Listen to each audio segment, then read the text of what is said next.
Hello, welcome to this video. Today I'm gonna show you some Coachchamps games that were pretty interesting and that I hope you find interesting as well. I have to say that I was a little bit biased on the selection of the games. I got the interesting ones, but I chose to look for the people of the improvers community and the winners. So I was a little bit biased on the selection of the games, but I think I chose some pretty interesting games. Here we have Moon's one streamer of the event against Thanos. Moons was one of the great starters, and she won this game pretty comfortably, I think. Of course, I'm saying on an 800 level, of course, comfortably. There are a lot of changes on the evaluation always at this level, but in this case, there weren't so many cases. It was not a really interesting game. As you will see, the only interesting thing is this change. As I told you, there are changes in the evaluation. E5 coming, and here there are ideas to attack this bishop. And if black gets this dark square bishop, this is a really good position. Instead, Thanos was really greedy, trying to take the pawn. And here, I have to say, the engine doesn't say it's the best move, Queen d3, but I like it because it's a tricky mentality, it can work, and at this level, it's a completely fine move. She played Queen d3, and even though already equalizes, that doesn't really matter. A lot of blunders could happen on this position. As you can see, the second engine move is f5, which just loses on the spot because mate is being threatened. Even though the bishop is hanging, it cannot be taken because after queen takes it's checkmate. So f5 is not the move, g6 was only, but instead Thanos just completely blundered and hang mate e1, which was a sad ending to the game. But as I told you, I was a little bit biased. This is only interesting because of the fact that, as you can see, 800 planned a lot of things, but not that clearly. Like, the opening was really decent by Moons. Like, the only blunder was a conceptual mistake, but that it's not that easy. Like, the fact that, wait, I'm gonna lose this dark square bishop, and that's gonna be bad because in the London, that's usually not good. And then the e5 pawn is gonna be really weak, and that's really bad. But she didn't know that. Thanos didn't know that, of course. She didn't know that. And they don't have these subtleties. But it's interesting to see them play because they are always resourceful, tricky, and even though they don't play at a great level, of course, they're not experienced. Of course, they are working really hard to improve, as you will see in some games that were really decent. And that's it. This was the first game, and as I said, it was a bit biased, but this is the interesting one. This is interesting by the game, by the players, because it was a really important game. These were the two main competitors for the first place, Napolini and JDC, one streamer and the winner of the tournament. The streamer was the second one, so. And Jay was the student of Dina Belenkaya, and Nabolini, I think it was, wait, no, not Cavadai, who was, I don't remember now. I will look at it in the end of the video. But I have the revision done because, of course, they have already done the revision, everyone. And I think I did it by mistake too, so I don't really know. Because I know there has been a thing of you cannot look at a revision done by someone else, but I have premium, so I'm assuming that I can look at revisions done by other people. So I don't know. JDC plays the London. Like, a lot of players play the London at the start. I don't like it, and I was thinking that a lot of coaches were gonna change it, but in 1 month you can't do things like that. I'm assuming like it's really risky to change the whole repertoire. So I don't know. This is for me boring, but Napolini was playing decent openings. Like, this is a way to play. I don't like it, but it's interesting.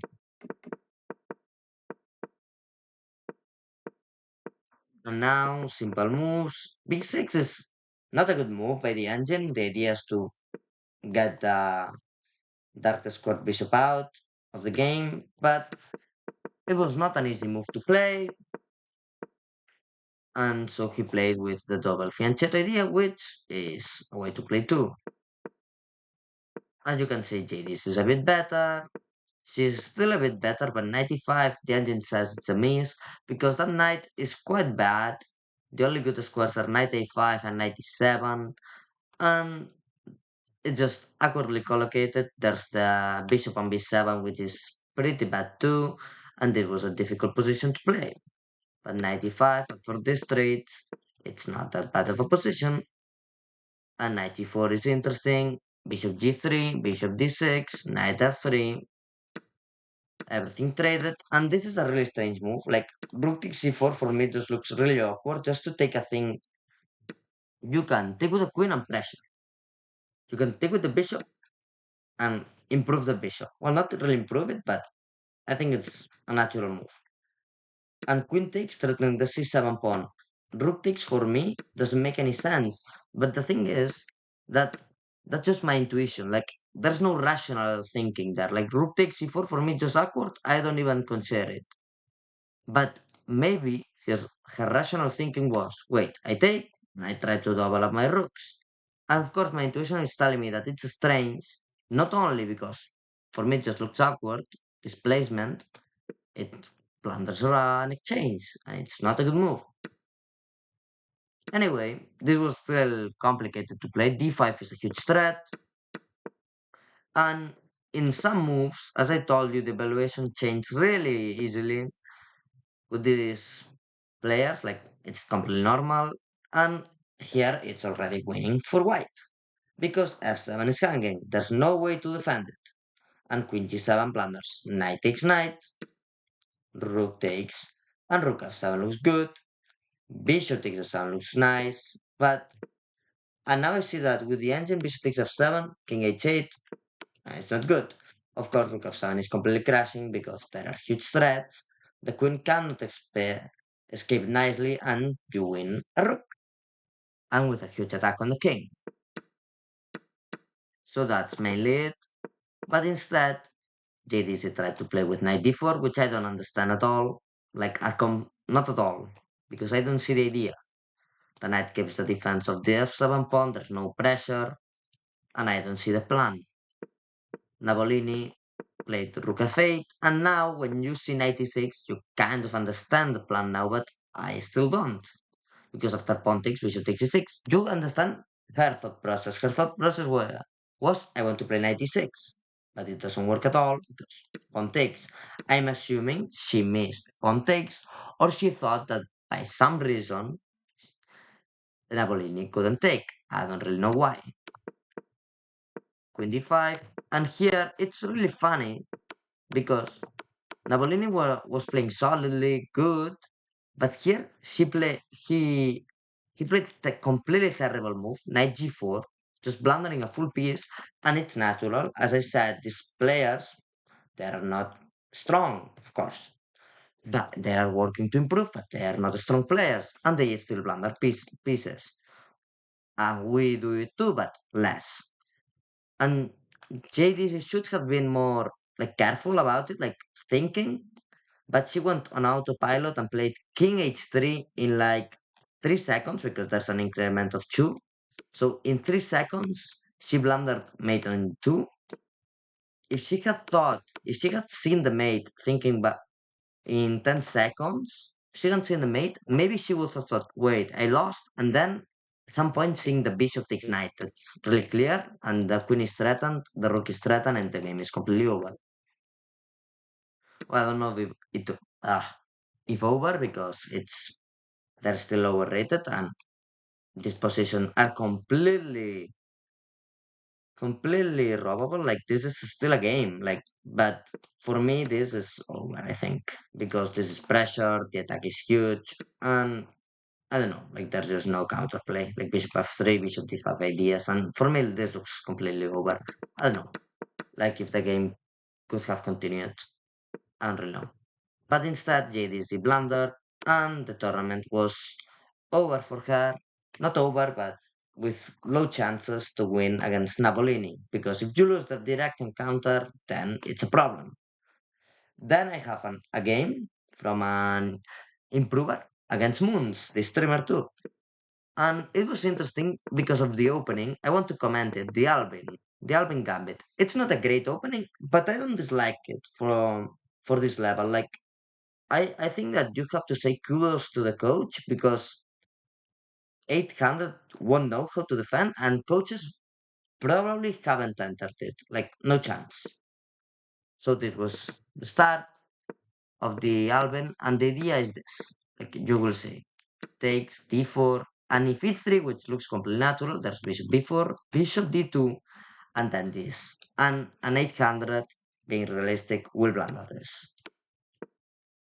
And here, if you know the theory, you will promote here to a knight, and it will be over. Because if king e1, queen h4, g3, and queen e2, queen e4, and queen e2 is not possible because of knight is queen, and there's just no move. Like after pawn takes, there's queen h4, and this is really bad, as you can see. And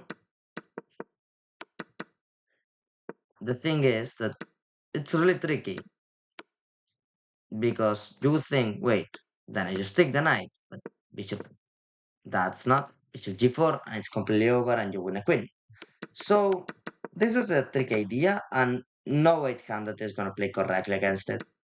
So Moons played e3, which allows already black a really comfortable position because there's not a good center for white already.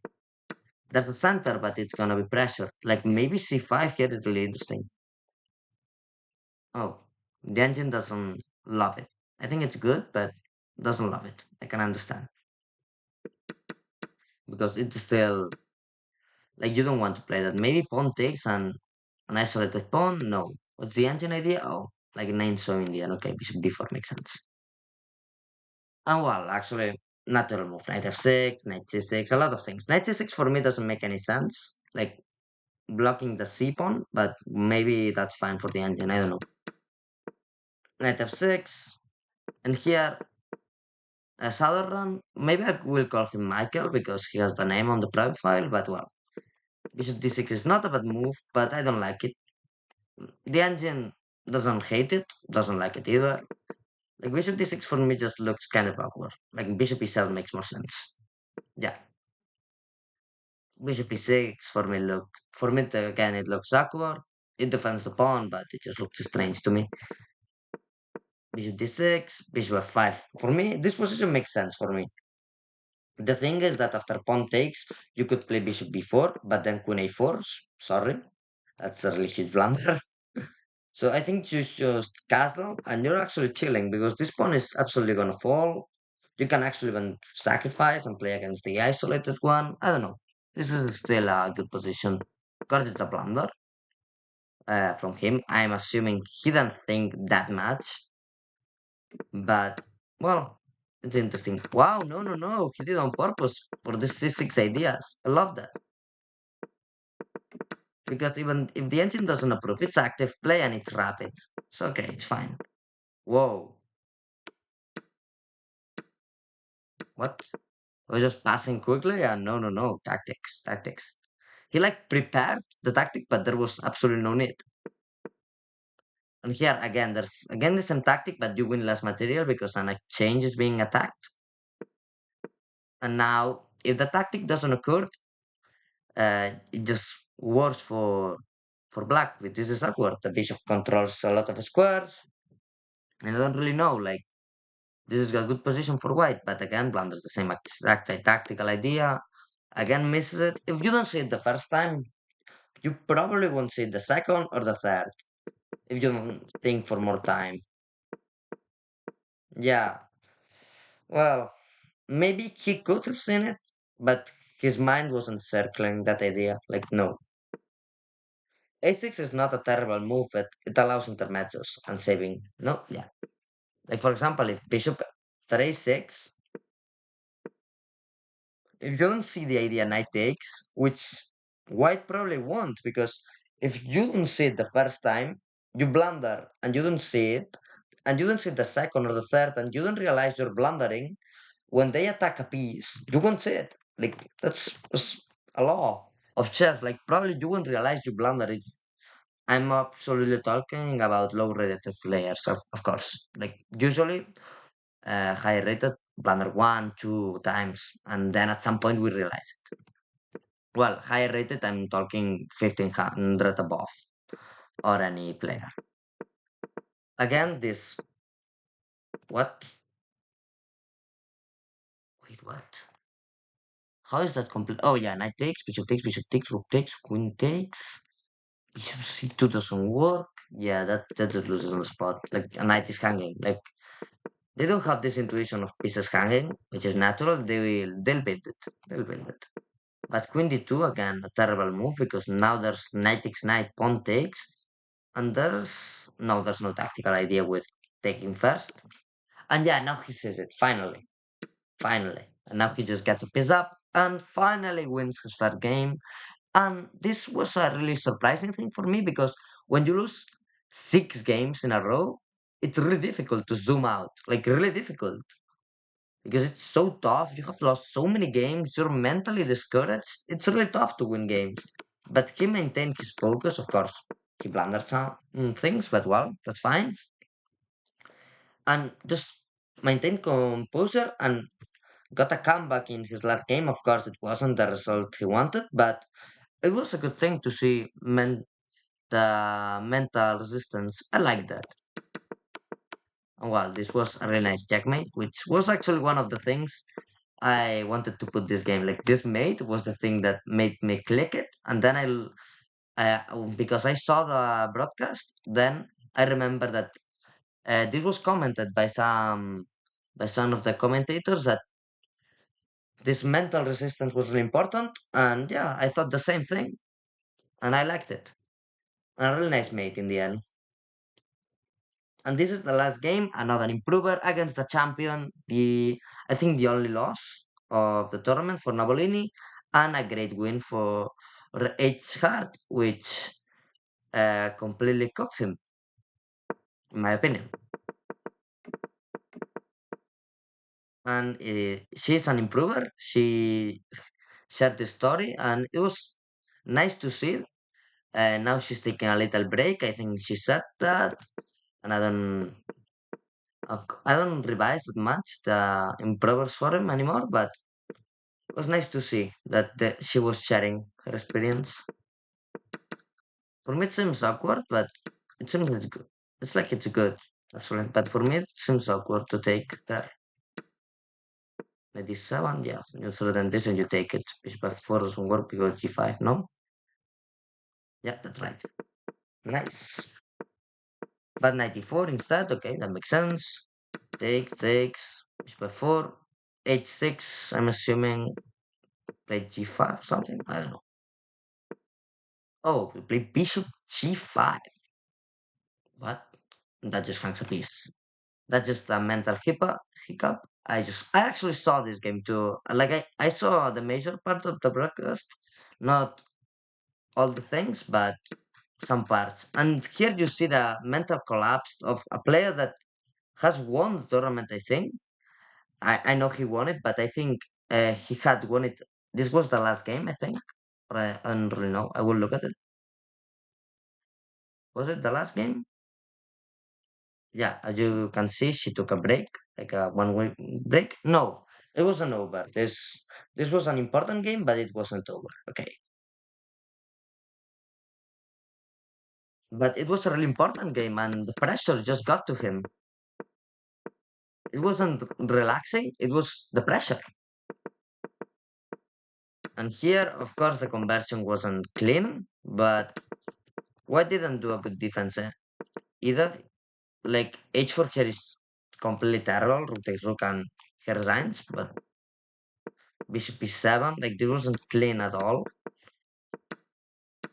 And well, this is completely over. Chupa, pawns, like look at the best move there. Rook takes a3, doesn't make any sense.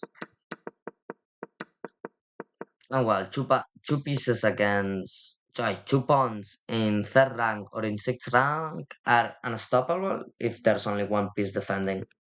And actually, you always have to sacrifice. If you're really up on material, it's fine. If not, you always lose if they get these pawns.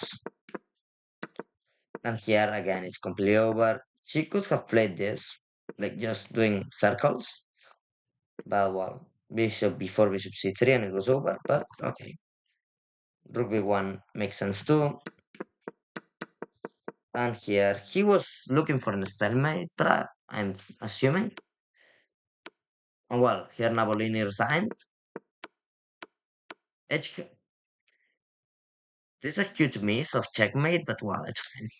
I'm assuming she had seen the mate. I would have played one more move, like trying to stalemate. If I see queen g2, I played one more move because it's mating one, of course. But if you don't resign at this point, play it out. Like there's no reason to resign when they're giving you mate when it was completely over already. Like if you play until this point, you play until mate.